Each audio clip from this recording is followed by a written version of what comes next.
Good morning students. आज का जो टॉपिक है वो है गैसों की द्रव्य विलेयता। ठीक है, आज इसे करेंगे, गैसों की द्रव्य विलेयता। देखिए, इसमें सबसे पहला जो कारक है वो है गैस की प्रकृति। गैस की प्रकृति, जैसे कुछ गैसें होती हैं, जैसे कि NH4OH है,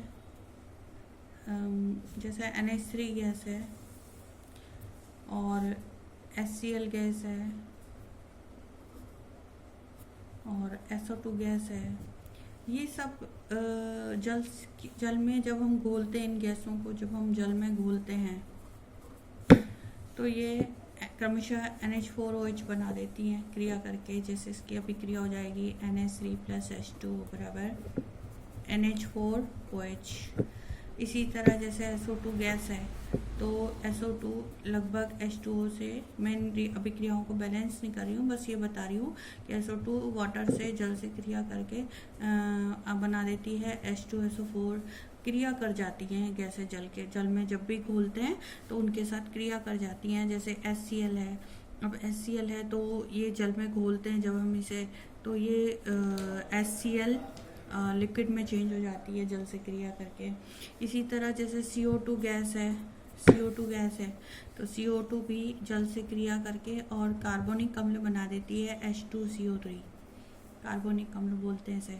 तो ये सारी जो गैसें हैं, जैसे NH3 है, SO2 है, HCl है, CO2 है, इनको जब भी हम जल में घोलते हैं, किसी द्रव में घोलते हैं इन गैसों को, तो ये इनके साथ क्रिया कर लेती हैं। तो क्रिया करने के कारण ये उसमें अच्छी तरह से विलय हो जाती हैं।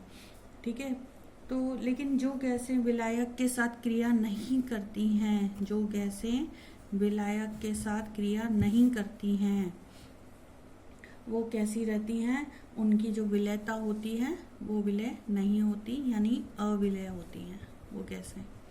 ठीक है, जो विलायक के साथ क्रिया नहीं करती। जैसे ऑक्सीजन गैस है, वो ब्लड के साथ, रुधिर के साथ क्रिया कर लेती है, ऑक्सी हीमोग्लोबिन बना देती है। तो ये भी जल के HB, ब्लड में क्या होता है HB, तो ऑक्सीजन HB से क्रिया करके क्या बना देती है, ऑक्सी हीमोग्लोबिन। तो ये भी रुधिर से क्रिया कर लेती है, तो रुधिर से क्रिया करने के कारण ये भी उसमें विलयशील होती है ऑक्सीजन। ठीक है, इसी तरह कुछ अवशोषण गुणांक होते हैं, उन पर भी गैसों की विलयता निर्भर करती है। अवशोषण गुणांक जिनका ज़्यादा होता है, यदि अवशोषण गुणांक अधिक है तो उसकी जो विलयता है वो भी अधिक होगी। ठीक है, तो इस पर भी डिपेंड करता है। जैसे कि उदाहरण में लूँ यदि, तो जैसे NH3 है, NH3 का जो अवशोषण गुणांक है वो 7.10 है, जबकि He का जो गुणांक है वो 0.009 है, 0.009 है। तो इसके अवशोषण गुणांक अधिक है तो इसकी विलयता भी अधिक होगी जल में, अमोनिया की। जबकि हीलियम जो होती है वो जल में अविलय होती है। तो ये भी एक कारण होता है। और इसके साथ जैसे जो गैसें विलायक के साथ क्रिया नहीं करती हैं उनमें कौन सी गैसें आती हैं, जैसे हम यदि उदाहरण लें इसका, तो जैसे हाइड्रोजन है, नियोन है, ऑक्सीजन है, ये ऑक्सीजन तो नहीं, ऑक्सीजन विलायक मतलब ब्लड से तो कर लेती है ना, तो इसलिए जैसे हाइड्रोजन और नियोन है तो ये विलायक से क्रिया नहीं करती, तो कैसी होती है, अविलय होती है। ठीक है, दूसरी जो बात, दूसरा जो फैक्टर है वो है विलायक की प्रकृति। विलायक की प्रकृति, विलायक की प्रकृति, विलायक की प्रकृति में तो यह है कि जैसे जो ध्रुवीय गैस हैं, जितनी भी ध्रुवीय गैस हैं वो ध्रुवीय विलायकों में विलयशील होती है। ठीक है, और जो जैसे कि HCl है, उदाहरण में यदि लूँ तो जैसे HCl गैस है वो कैसी होती है, एक ध्रुवीय गैस है, तो ये जल में तो विलय हो जाएगी लेकिन बेंजीन में अविलय होती है, बेंजीन में विलय नहीं होती है, क्योंकि ये ध्रुवीय गैस है। और जल कैसा है, ध्रुवीय, जबकि बेंजीन कैसी है, अध्रुवीय, तो ये बेंजीन में अविलय रहती है लेकिन जल में विलयशील होती है। ठीक है, ओके। नेक्स्ट थर्ड पॉइंट मैं ले रही हूँ ताप का प्रभाव।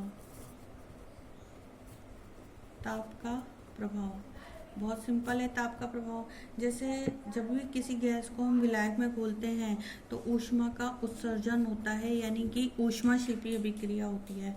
अब ये ऊष्माक्षेपीय प्रक्रम है, तो यदि हम ताप बढ़ाएंगे तो ली-शातेलिए के अनुसार, ली-शातेलिए नियम के अनुसार जो गैस की द्रव में विलेयता है, गैस की द्रव में जो विलेयता है वो क्या हो जाएगी, कम हो जाएगी, क्योंकि जो साम्य है वो किस ओर विस्थापित हो जाएगा, प्रतीप दिशा में, प्रतीप दिशा में साम्य विस्थापित हो जाएगा ताप बढ़ाने पर, क्योंकि अभिक्रिया कैसी है, ऊष्माक्षेपीय है। किसी भी गैस को जब हम द्रव में घोलते हैं तो ऊष्माक्षेपीय अभिक्रिया होती है, तो ताप बढ़ाने पर गैस की जो द्रव में विलेयता है वो घटेगी। ठीक है, और दूसरी बात ये भी है कि टेम्परेचर जब हम बढ़ाते हैं तो दूसरा कारण यह है कि टेम्परेचर बढ़ाते हैं तो गैसों की जो काइनेटिक एनर्जी है, इट मीन्स गतिज ऊर्जा है, वो बढ़ जाती है। तो गतिज ऊर्जा बढ़ने के कारण गैस बाहर निकल जाती है और बाहर निकलने के कारण भी विलेयता घट जाती है। ठीक है, नेक्स्ट आता है लास्ट हमारा चौथा है दाब का प्रभाव। दाब का प्रभाव, और दाब के प्रभाव को ही हम कहते हैं हेनरी का नियम, जो कि बोर्ड का बहुत इम्पोर्टेंट क्वेश्चन है, वेरी इम्पोर्टेंट, मैं इसे वेरी इम्पोर्टेंट बोलूँगी। ठीक है, दाब का प्रभाव, हेनरी का नियम, इसको मैं थोड़ा समझाऊंगी, आपको एक्सप्लेन करूँगी, क्योंकि ये बोर्ड के पॉइंट ऑफ व्यू से भी बहुत इम्पोर्टेंट है। ठीक है, जैसे सपोज करो, पहले तो हम ये देखेंगे कि गैस की विलेयता पर दाब से कैसे प्रभाव पड़ता है। तो इसे विलियम हेनरी ने, इस दाब के प्रभाव को विलियम हेनरी ने 1803 में खोजा था, इसलिए इसे हेनरी का नियम कहते हैं।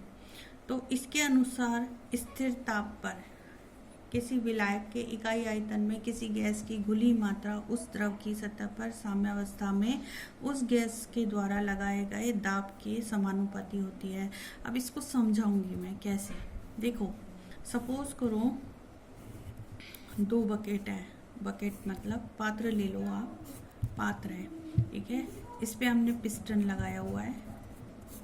ठीक है, यहाँ पर 2 सतह है, नीचे वाली सतह में तो मैंने भर दिया है द्रव, और जो ऊपर वाली सतह में है, थोड़े से मैं बड़े अणु बना रही हूँ, ऊपर वाली सतह है उसमें है गैस। नीचे द्रव की मात्रा और गैस की मात्रा समान है, क्योंकि यहाँ पर क्या स्थापित है, साम्य, इनके बीच में क्या स्थापित है, साम्य।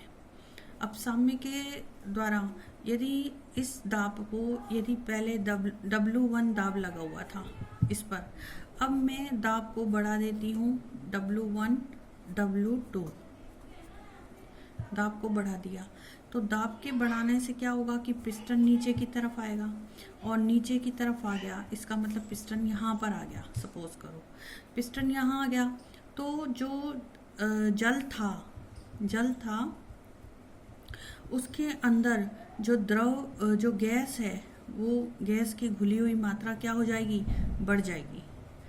जैसे आप दाब लगाओगे तो ये जो अणु हैं जो द्रव की सतह पर टकराते हैं, उन द्रव की सतह पर टकराने वाले अणुओं की संख्या जो है वो बढ़ जाएगी, और बढ़ने के कारण क्या होगा कि उनकी जो विलयशीलता है इस द्रव में, इन अणुओं की, वो बढ़ जाएगी। तो दाब बढ़ाने से, जैसे जैसे आप दाब बढ़ाते हो, पी बढ़ाते हो, आप पी बढ़ा के नीचे लाते हो, तो जो विलेयता है, विलेयता को यदि हम विलेयता को यदि हम स्मॉल m से डिनोट करें, तो जैसे जैसे दाब बढ़ा रहे हैं, जो गैस के अणुओं की विलेयता है वो बढ़ती जा रही है जल में, तो P जो है वो प्रोपोर्शनल किसके हो जाएगा, अनुक्रमानुपाती हो जाएगा m के।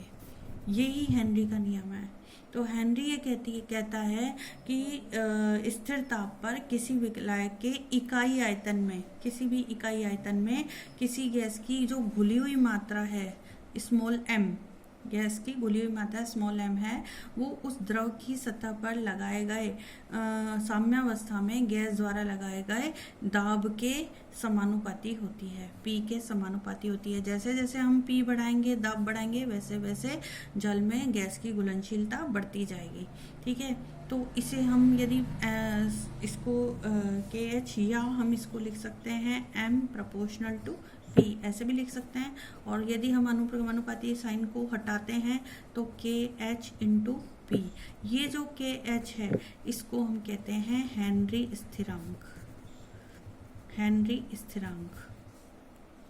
ठीक है, तो हेनरी का नियम यह कहता है कि किसी गैस का, अब हेनरी का नियम मैं लिख रही हूँ, किसी गैस का वाष्प अवस्था में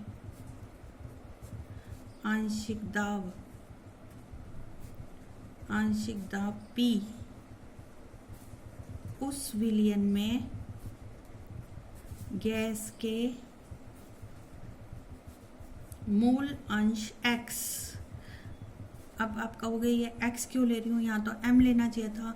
तो विलयशीलता जितनी है उसे हम m से दर्शा रहे थे, तो m की जगह हम उस गैस का मोल अंश x को भी ले सकते हैं। इसके स्थान पर हम क्या ले सकते हैं, x क्या है, गैस का मोल अंश जो कि द्रव में घुला हुआ है, जो कि जल में घुला हुआ है, वो मोल अंश है। तो ये जल की किसके बराबर हो गई, जल में गैस की किसके बराबर हो गई, विलेयता के बराबर हो गया। कि गैस की जल में विलेयता कितनी है उसको हम बराबर किसके कर सकते हैं, गैस के मोल अंश के, जो कि किस में उपस्थित है, द्रव में उपस्थित है। तो मोल अंश x के समानुपाती होता है, समानुपाती होता है। ये इसे हेनरी का नियम कहते हैं। किसी गैस का वाष्प अवस्था में आंशिक दाब P उस विलयन में गैस के मोल अंश x, m की जगह क्या ले लिया, x के समानुपाती होता है, अर्थात P प्रोपोर्शनल टू x या P is equal to KH into x। Yes, इसी को हम कहते हैं हेनरी का नियम। ठीक है, और KH यहाँ पे क्या है, हेनरी नियतांक। ओके, इस पर एक सवाल करते हैं। ठीक है, हेनरी के नियम पर ही एक सवाल करते हैं।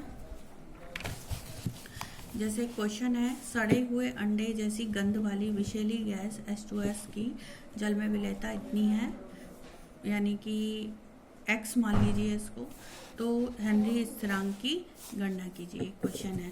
तो जैसे इसमें हम KH निकालना है इसमें, तो KH की वैल्यू निकालनी है। तो हमारे पास सूत्र क्या है, P is equal to KH into x।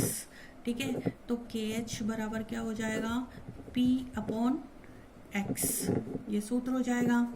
अब P यहाँ पर दाब कौन सी गैस है, यहाँ पे गैस कौन सी ले रखी है, विषैली गैस जो है वो यहाँ पर H2S गैस ले रखी है। तो यहाँ पर P किसका निकालना है हमें, H2S का। ठीक है, तो यहाँ पर एक तो हमें H2S का, ठीक है, तो यहाँ पर हमें एक तो x किसका निकालना है, x भी हमें H2S का निकालना है, गैस का। तो पहले तो H2S की गणना करेंगे, और P H2S दे रखा है, गिवन है, वो है 1 ATM। और 1 ATM नहीं रखना चाहो, बार में है, तो बार में आप रख सकते हो 0.789 बार, तो आंसर बार में आएगा, नहीं तो आंसर आपका ATM में आ जाएगा। ठीक है, तो हमें सिर्फ क्या निकालना है, XH2S निकालना है। तो XH2S का सूत्र क्या होगा, mole of H2S upon mole of H2S plus किसके मोल, NH2, क्योंकि जल में घुलनशीलता का निकाल रहे हो आप, है ना। तो NH2S कितनी दे रखी है क्या, देखिए दे रखी है 0.195 दे रखी है, करेक्ट। तो NH2S तो दे रखी हैं दोनों, लेकिन NH2O नहीं दे रखा, तो पहले तो आप NH2O निकाल लोगे आप इसका, ठीक है। तो NH2O इक्वल टू किसका हो जाएगा, WH2O upon capital MH2O। WH2O आप कितने के ग्राम के इक्वल लोगे, 1000 ग्राम के, और MH2O मॉलिक्यूलर वेट यानी कि अणुभार कितना होता है जल का, 18। तो जब भाग दोगे तो ये आंसर आ जाएगा लगभग 55.55 मोल, ये आंसर आ जाएगा। तो 55.55 मोल को यहाँ रख दोगे, ठीक है। तो आंसर क्या हो जाएगा, देखो मैं बता देती हूँ। XH2S बराबर मोल कितना हो गया NH2S के, दे रखे हैं कितने, 0.195 दे रखे हैं ना, 0.195 अपॉन 0.195 प्लस 55.55। इसको आप सॉल्व कर लोगे तो इसका लगभग आंसर आ जाएगा 0.0035, इतना आ जाएगा। अब XH2S आपका कैलकुलेट हो गया तो उसे यहाँ पर रख दोगे आप, और PH2S 1 ATM, यदि ATM में आंसर चाहिए तो 1 ATM रखोगे, बार में आंसर चाहिए तो 0.789 रख दोगे, ठीक है। तो KH इजिकल टू हो जाएगा आपका, KH यही कर देती हूँ मैं, KH इजिकल टू हो जाएगा 0.789 बार अपॉन 0.0035 रख दिया। अब इसका आंसर जब आप निकालोगे तो इसका लगभग आंसर आ जाता है 282 बार, ये बार में आंसर आ जाता है, ठीक है। ये आंसर आ गया आपका बार में। चलो okay, thank you very much.